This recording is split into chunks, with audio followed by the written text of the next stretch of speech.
Imagine inheriting your grandfather's most precious possession, only to find it's nothing more than a rusty, broken-down truck. And worse, your entire town laughs at you for it. Most people would give up. But for Samantha, this truck wasn't just scrap metal. It was a test, a legacy, and a secret waiting to be discovered inside the glove box. The summer sun beat down on the cracked pavement of a small American town, the kind where everyone knew everyone, and everyone had something to say.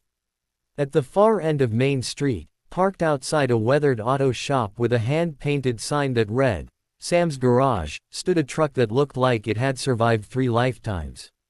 Its paint was faded into patches of orange and brown, the once proud red dulled into rust. The windshield bore a long crack across the glass, like a scar that told too many stories.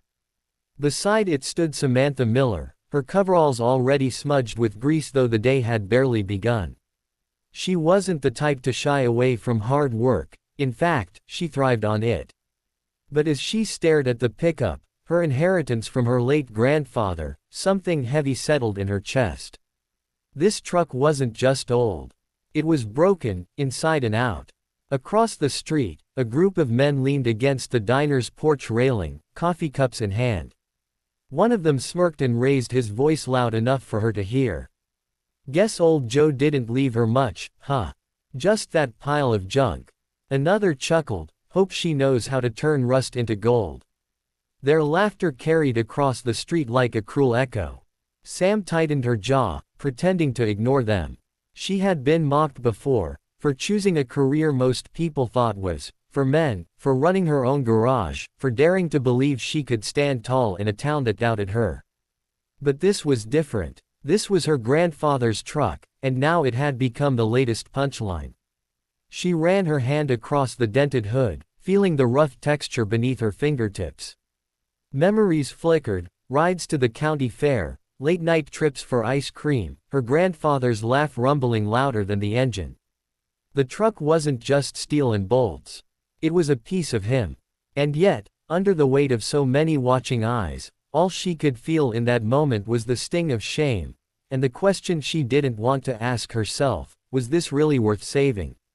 Samantha hooked her hands under the steering wheel and gave the old truck a shove, guiding it inch by inch toward the open doors of her workshop. The tires squeaked against the pavement, and every push seemed to echo the weight pressing on her shoulders. She could hear them still, the voices from across the street. "A heap like that belongs in the scrapyard, not a garage," one of the men muttered, and the others broke into laughter. Someone else called out, "Careful, Sam. If it falls apart, you'll be left holding the steering wheel."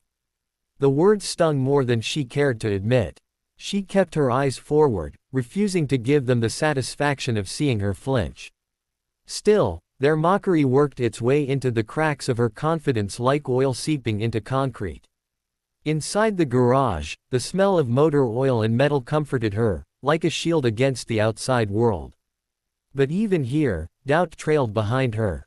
She leaned against the truck's battered fender, staring at its rust-eaten seams and sagging frame. For all her years of training, all her nights spent proving she could rebuild anything with patience and grit, this truck felt different. It wasn't just a machine. It was a legacy. A gift from her grandfather, the man who had believed in her when no one else did. The man who told her, "Engines don't care if you're a girl or a boy. They only care if you listen to them." She ran those words through her mind now, almost desperately. But what if this was the one time she couldn't measure up? What if the truck was too far gone, too broken to save? Outside, the laughter faded, replaced by the low hum of town life, the clink of dishes at the diner, the squeak of a screen door, the distant bark of a dog.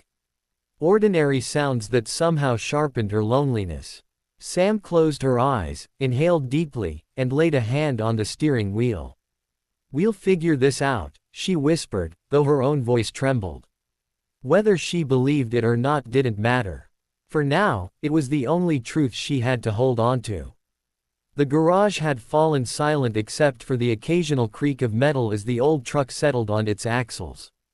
Samantha wiped her palms on her coveralls, smearing grease into darker stains, and sank into the driver's seat. The cracked vinyl cushion sighed beneath her weight, releasing the faint, musty smell of age.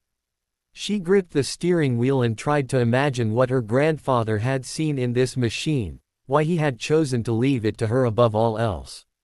Her eyes drifted to the glove box. The latch hung crooked, as if it hadn't been opened in years. Almost without thinking, she tugged it. The door stuck, then popped open with a metallic groan. A puff of dust rose in the air, catching the sunlight streaming through the workshop window. Inside lay an envelope, yellowed at the edges, tucked beneath a bundle of old photographs. With careful fingers, Sam pulled it out. The photos spilled across her lap, grainy snapshots of summer days long gone. There she was, no more than 6 years old, perched on her grandfather's knee in the driver's seat of this very truck. In another, they were parked under the oak tree behind the farmhouse, sharing sodas from glass bottles, his wide grin beaming at the camera. Her throat tightened as she unfolded the letter. The handwriting was shaky, the strokes uneven, but she recognized it instantly. "Dear Sam," it began. "This truck carried our family through good years and bad. It hauled wood to warm the house, brought groceries home when money was tight, and carried you and me on more adventures than I can count. It's tired now, just like I am. But I know you'll find a way to keep its spirit alive. Don't let the world tell you what you can't do. Trust yourself. You were always meant to carry this forward." Tears welled, blurring the words, but the meaning burned clear in her heart. This truck wasn't just rust and bolts, it was a vessel of memory, a challenge, and a blessing. She pressed the letter to her chest, and for the first time that day, the weight of doubt began to lift.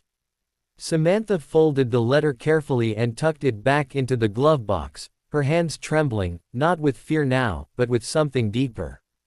Resolve. She wiped her face with the sleeve of her coveralls and looked around the garage.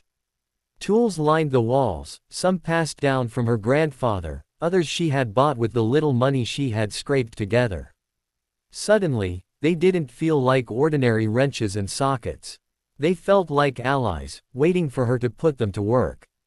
She rolled up her sleeves and set to it. The first clang of her wrench echoed like a promise. Rust flaked under her touch, bolts groaned in protest, but Sam worked steadily, whispering to the truck as though it could hear her. Every stubborn screw and stripped wire became more than a repair, it was a conversation with her grandfather's memory.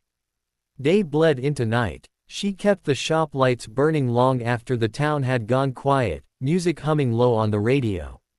When her arms ached, she thought of his voice telling her, "Engines talk if you're willing to listen." And so, she listened. The truck's tired frame told her where it hurt, and she answered with patience and grit. Word began to spread. Folks passing by slowed their cars to peek through the open garage doors. They no longer laughed, instead, they lingered, curious. Kids on bicycles stopped to watch, wide-eyed, as Sam worked with sparks flying. The men from the diner, once quick with their jokes, now kept their distance, their smirks replaced with thoughtful silence.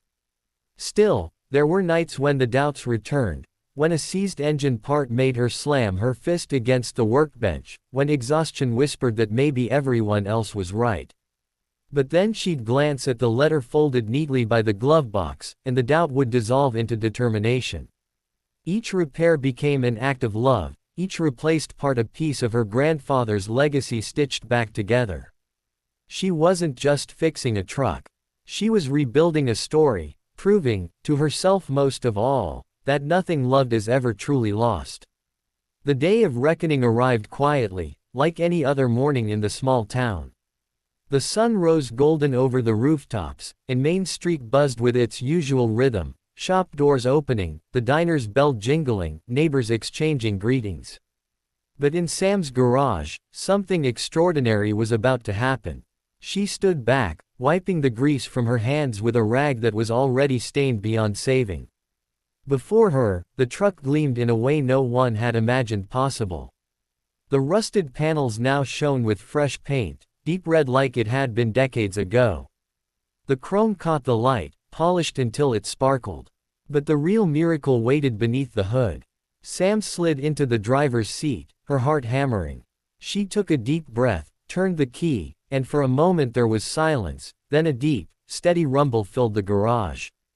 The engine purred, not like something resurrected, but like something reborn. Tears pricked her eyes. She pressed the clutch, shifted into gear, and rolled out onto Main Street. Heads turned. Conversations stopped mid-sentence. The townspeople who once mocked her now watched in stunned silence as the truck rolled past, smooth and proud. The children on their bikes cheered, chasing after it with wide smiles. The men from the diner stepped off the porch, coffee cups frozen in their hands. One older neighbor, Mr. Dawson, shuffled forward, his weathered face softening. He touched the brim of his hat and said quietly, "Your granddad would be proud, Sam. Real proud." His voice cracked with sincerity, and the words pierced deeper than all the mockery ever had. Sam smiled, the kind of smile that comes not from victory over others but from proving something true within yourself. For the first time, the town didn't just see her as the girl mechanic with grease on her hands. They saw her as the keeper of a legacy, someone who had breathed new life into what they all believed was worthless.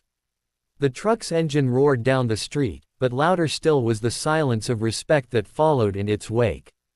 What began as a joke to others became a journey of love, resilience, and legacy. Samantha didn't just restore a truck, she restored faith, pride, and the memory of her grandfather. And in the end, the world that once mocked her stood in awe. Because sometimes, the things that look most broken, carry the power to inspire us all.